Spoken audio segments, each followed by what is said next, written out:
existe a relação com o pecado de Adão, com o problema do pecado Sim, original, sim. né? Então é a ideia de que todos nós nascemos privados dos dons preternaturais e, além disso, nascemos com a concupiscência, que é uma inclinação para o mal. Então, de fato, a nossa natureza, na medida em que a gente nasce nesse mundo, ela já nasce ferida, ela já nasce Sim, com uma sim. enfermidade, com essa inclinação. Então, por esse ângulo, por esse lado, digamos que a gente já nasce com um problema, já nasce com uma certa dificuldade, né? Exatamente. Ou seja, a Com- inclinação é forte. O vírus já está ali, né? Isso, né?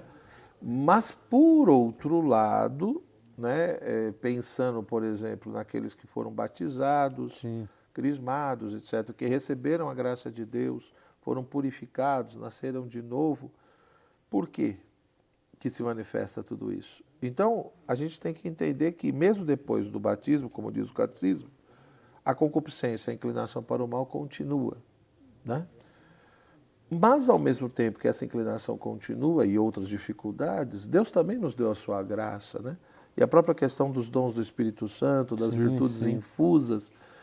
Então, de uma certa forma, Deus está presente em nós e nos deu muitas ferramentas.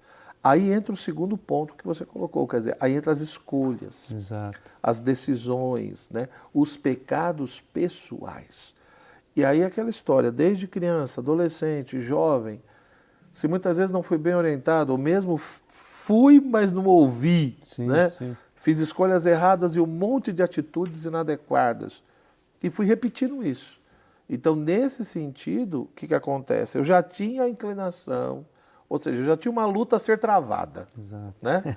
E eu tinha a inclinação, tinha a dificuldade que todo mundo tem. Mas em vez de eu usar as ferramentas para ir contra a inclinação, é como eu resolvi dar uma colaboração para a inclinação. E aí a minha natureza, sei lá, que já tinha essa inclinação, que começou a ser consertada no batismo, em vez de eu colaborar com um lado, eu colaborei com o outro. Sim. E aí os pecados pessoais, as escolhas, decisões, eu fui adquirindo vícios.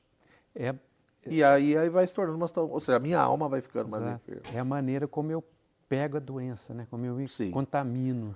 É aquela, eu vejo assim, Cássio, eu entendo que todos nós somos enfermos e doentes, no sentido de que somos filhos de Adão, né? Sim, sim. E mesmo sendo batizado, repita, a concupiscência, a inclinação continua.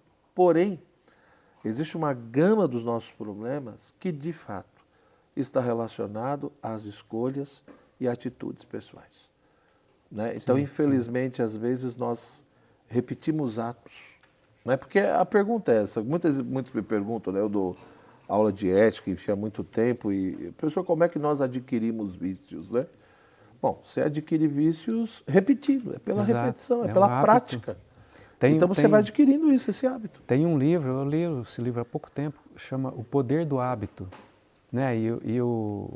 O pesquisador aí, ele explica como é que se cria o hábito. E é justamente isso, são comportamentos diários que vão se instalando e a coisa vai se intensificando a ponto da gente fazer aquilo sem perceber às vezes. Sim, Né? não é, porque você vai se acostumando, né? Exato. E começa geralmente com coisas pequenininhas, são atitudes pequenas, poucas vezes, mas como eu não tenho uma postura de romper, parar, Exato. eu continuo e aquilo vai crescendo, vai se avolumando, eu vou me acostumando. E o que é pior, a minha natureza vai se acostumando. É o que eu disse, quando é que você descobre o poder de um vício?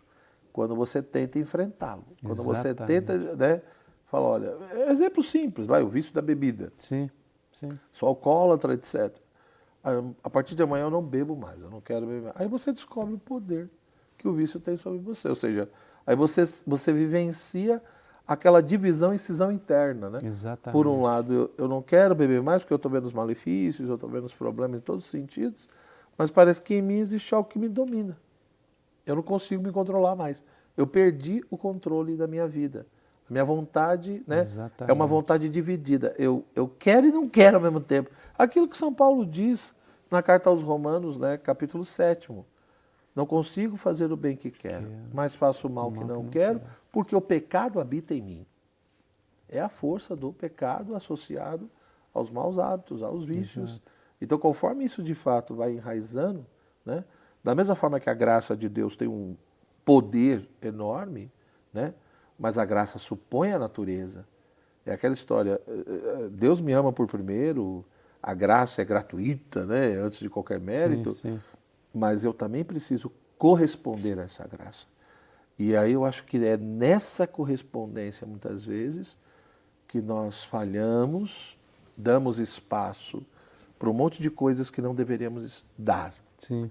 E aí vamos ficando uma alma enferma. Ou seja, a gente vai entrando cada vez mais no plano da imanência, do tempo, do aqui e agora, vamos nos esquecendo da eternidade, vamos nos esquecendo de Deus, da importância do amor ao próximo e tantas outras coisas, e parece que a vida ela passa simplesmente pelo prazer, pelo ter, pelo poder, pela fama, pela glória, e a gente vai se perdendo em todo esse caminho. Então, aquela enfermidade geral, né, porque todos somos filhos de Adão, como eu disse, essa enfermidade vai piorando.